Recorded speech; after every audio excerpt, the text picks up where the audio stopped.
root of the claim made against Zionists, Jews in Israel is that ultimately this land was stolen. Mm-hmm. Is there any validity to this argument? No.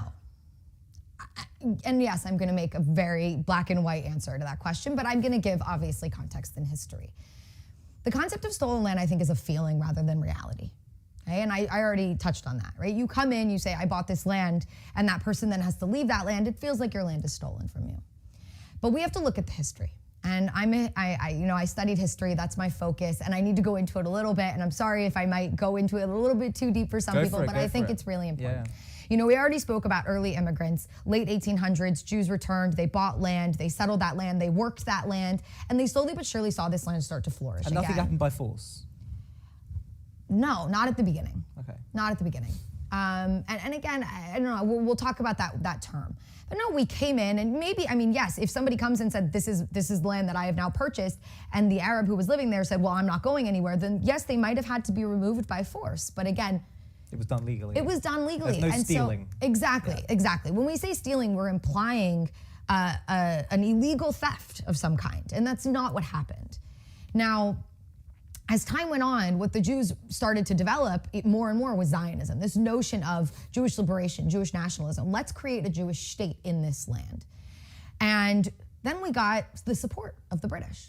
1917, we get the Balfour Declaration that says that Her Majesty the Queen views in favor the establishment in Palestine of a national home for the Jewish people, a term, national home, that's going to be heavily disputed over the next 3 decades from the 1920s until Israel is established. What does that mean? Right. Is it a home? Is it sovereignty?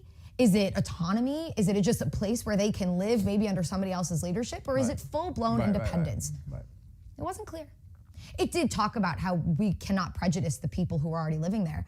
But for the Arabs, this was demeaning. It was, oh, we're just the non-Jews who live here. And they were sitting there going, but we've lived here for so much longer. Right. And you're now all of a sudden going to declare that this territory is going to go to the Jews? And this was right after, still during World War I, right after the British had taken over this territory from the Ottoman Empire. And now some people would also say, like, who were the British to come in and decide? Well, my answer would be history. History up until basically World War II deemed that wars happened, and whoever won that war then became the decider over the territory that they conquered. And yes, I would say we are in a good place today in world history where we've changed world history in the last 70 plus years post-World War II, where no, that's not allowed anymore. You're not allowed to just go and conquer land and then decide what to do with it anymore.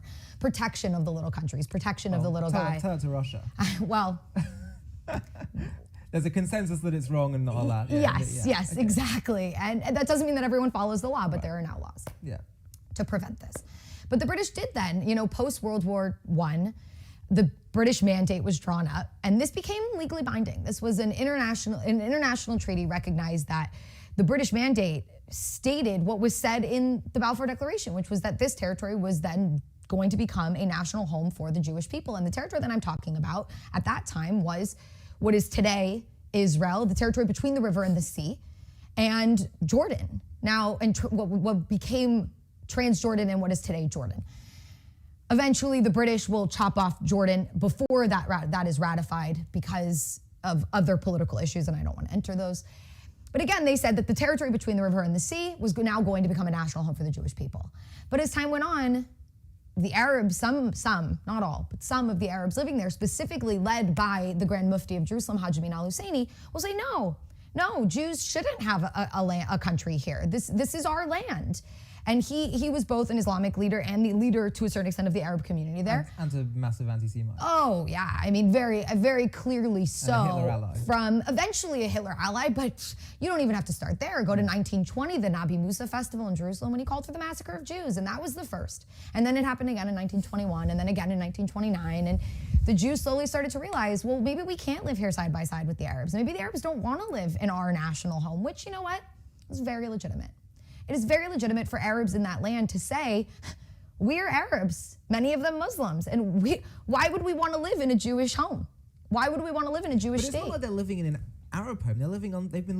They haven't had their own state. They hadn't. But now, neither did we. And we're talking about the rise of nationalism at this time.